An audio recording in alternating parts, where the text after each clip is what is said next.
Hi hello future medicals NEET 2025 எக்ஸாமுக்கான expected cut off தான் வந்து பார்த்திங்கன்னா அந்த வீடியோவில் பார்க்க போகிறோம். ஸோ கொஷின் பேப்பர் வந்து பார்த்திங்கன்னா எல்லாருக்குமே தெரிஞ்ச விஷயம் தான். கொஷின் பேப்பர் வந்து பார்த்திங்கன்னா கொஞ்சம் ரொம்பவே டஃப்பாக தான் இருந்துச்சு. எஸ்பெஷலி ஃபிசிக்ஸை மட்டும் நம்ம எடுத்தோம் அப்படின்னா அது வந்து பார்த்திங்கன்னா ரொம்பவே டஃப்பாக இருக்குது. நியர்லி வந்து பார்த்திங்கன்னா 2019 தான் வந்து பார்த்திங்கன்னா இந்த அளவுக்கு டஃப்பான கொஷின் பேப்பர் ஃபிசிக்ஸில் கேட்டிருந்தாங்க. அதுக்கப்புறம் ஒரு 4 வருஷம் கேப் விட்டு இந்த மாதிரி ஒரு கொஷினை கேட்டிருக்காங்க. ஏனே தெரியல. ஸோ அவங்களோட மோட்டிவ் கொஷினோட மோட்டிவ் என்னென்னா ஸ்டூடெண்ட்ஸை ஃபில்டர் பண்ணணும், கட் ஆஃபை கம்மி பண்ணணும். அதுதான் வந்து பார்த்திங்கன்னா அவங்களோட மோட்டிவுமே. ஸோ போன வருஷம் 720 அவுட் ஆஃப் 720லாம் நிறையா பேர் எடுத்திருந்தாங்க. அதெல்லாம் வந்து பார்த்திங்கன்னா இந்த வாட்டி அந்த அளவுக்கு அவ்வளோ பர்சன்ட்லாம் வந்து பார்த்திங்கன்னா எடுக்க முடியாது. ஸோ போன டைம் 650 ப்ளஸ் எடுத்தால் தான் வந்து பார்த்திங்கன்னா கவர்மெண்ட் சீட்ஸ்க்கான சான்சஸ் நிறையா கிடச்சிச்சு. ஸோ இந்த வாட்டி பார்த்தீங்கன்னா அதுவுமே கிடையாது. மேக்ஸிமம் எனக்கு தெரிஞ்ச வரைக்கும் என்னோட பாயிண்ட் ஆஃப் வியூவில் ஒரு 600 ப்ளஸ் மார்க்ஸ் நீங்கள் எடுத்தாலே போதும், உங்களுக்கான கவர்மெண்ட் சீட்ஸ் கிடைக்கிறதுக்கான சான்சஸ் அதிகமாகவே இருக்குது. ஜென்ரல் கேட்டகரிக்கு நான் சொல்கிறேன்.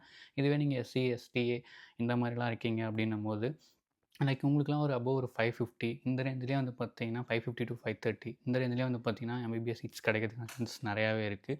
நீங்கள் 7.5 ரிசர்வேஷன்ஸில் இருக்கீங்க அப்படின்னு பார்க்கும்போது லைக் உங்களுக்குமே வந்து பார்த்தீங்கன்னா மேக்ஸிமம் கட் ஆஃப் மார்க் எல்லாருக்குமே கம்மி ஆகும். இந்த வருஷம் 2025ல் கட் ஆஃப் மார்க் கம்மியாகும். இதுதான் வந்து பார்த்தீங்கன்னா ஒரு உண்மை. கண்டிப்பாக வந்து பார்த்தீங்கன்னா எல்லாருமே இதை தான் சொல்லுவாங்க. ஏன்னா கொஸ்டின் வந்து பார்த்தீங்கன்னா டஃப்பு. இதுக்கான கம்மியாகிறதுக்கான ரீசன் மெயினாக என்னென்னு நான் பார்க்குறது பார்த்தீங்கன்னா கொஸ்டின் டஃப் ஒன்றா இருந்தாலுமே ஃபிசிக்ஸ் நீங்கள் எடுத்துக்கிட்டிங்க அப்படின்னா எல்லாமே லாங் கொஸ்டின்ஸ். நீங்கள் ஒரு கொஸ்டினை படித்து ஆன்சர் பண்ணாலே அதுக்கு வந்து பார்த்தீங்கன்னா நார்மலான ஒரு கொஸ்டின் படிக்கிறத விட ரொம்ப நேரம் எக்ஸ்ட்ரா எடுத்தது. ஒரு 2 கொஸ்டின் படிக்க வேண்டிய நேரம் தான் வந்து பார்த்தீங்கன்னா ஃபிசிக்ஸில் ஒரு கொஸ்டின் படிக்கிறதுக்கான நேரமாக இருந்தது. ஸோ இவ்வளோ பெரிய கொஸ்டின்ஸ்லாம் நம்ம படித்து ஆன்சர் பண்ணும்போது நமக்கு டைம் இருக்காது. ஸோ நம்ம இதை முடிச்சுட்டு தான் வந்து பார்த்திங்கன்னா பின்னாடி வர மாதிரி இருக்கும். ஸோ இதை முடிச்சுட்டு நம்ம பின்னாடி வரும்போது வந்து பார்த்திங்கன்னா பயாலஜி நம்மளால் அட்டன் பண்ணுறதுக்கு ஒரு 5 to 10 கொஸ்டின் வந்து பார்த்திங்கன்னா நம்மளால் கரெக்டான டைமில் அட்டன் பண்ண முடியாது. ரொம்ப ஃபாஸ்ட்டாக அட்டன் பண்ணுற மாதிரி இருக்கும். ஸோ அதனால் நம்ம கொலாப்ஸ் ஆகிடுவோம். கெமிஸ்ட்ரி வந்து பார்த்திங்கன்னா கொஞ்சம் மாடரேட்டாக இருந்ததுன்னு சொன்னாங்க. லைக் அதே மாதிரி பயாலஜி எடுத்துக்கிட்டோம் அப்படின்னா ஓரளவுக்கு ஈஸியாக தான் இருந்தது. பட் ட்விஸ்டட் கொஸ்டின் இருந்ததுன்னு சொன்னாங்க. ஸோ இதில் வந்து நம்ம பார்க்க வேண்டியது என்ன அப்படின்னா ஸோ 2025ல் கட் ஆஃப் கம்மியாகும். ஸோ பாஸ் மார்க்குன்றது வந்து பார்த்தீங்கன்னா அப்ராடில் ஜாயின் பண்ணுறதுக்கு எவ்வளோ மார்க் எடுக்கணும் அப்படின்னு சொல்லிட்டு எனக்கு நிறையா பேர் டிஎம் பண்ணியிருந்தீங்க. ஸோ அது மார்க் வந்து பார்த்தீங்கன்னா மேக்ஸிமம் போன வருஷம் 129 இருந்தது. ஸோ இந்த வருஷம் ஒரு 135, 130 இந்த ரேஞ்சில் தான் வந்து பார்த்தீங்கன்னா இருக்கும்னு நான் எக்ஸ்பெக்ட் பண்ணுறேன். ஸோ நீங்கள் ஒரு 150 ப்ளஸ் மார்க்ஸ் எடுத்திருக்கீங்க அப்படின்னா நீங்கள் சேஃப் ஜோனில் இருக்கீங்கன்னு அர்த்தம்.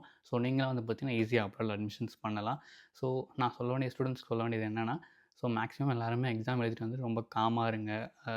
ரொம்ப ப்ரெஷரைஸ் ஆகிக்காதீங்க. உங்களுக்கு கொஸ்டின் கஷ்டமாக இருக்குது அப்படின்னா எல்லாருக்குமே வந்து பார்த்திங்கன்னா கஷ்டமாக தான் இருக்கும். ஸோ இதை மறந்துடாதீங்க. ஸோ எல்லாருமே உங்களை மாதிரி தான் எக்ஸாம் எழுதியிருப்பாங்க. ஸோ அதனால் கட் ஆஃப் மார்க் கம்மியாகும். ஸோ யாரும் எதுவும் வொரி பண்ணாதீங்க. ஓகேவா கைஸ்?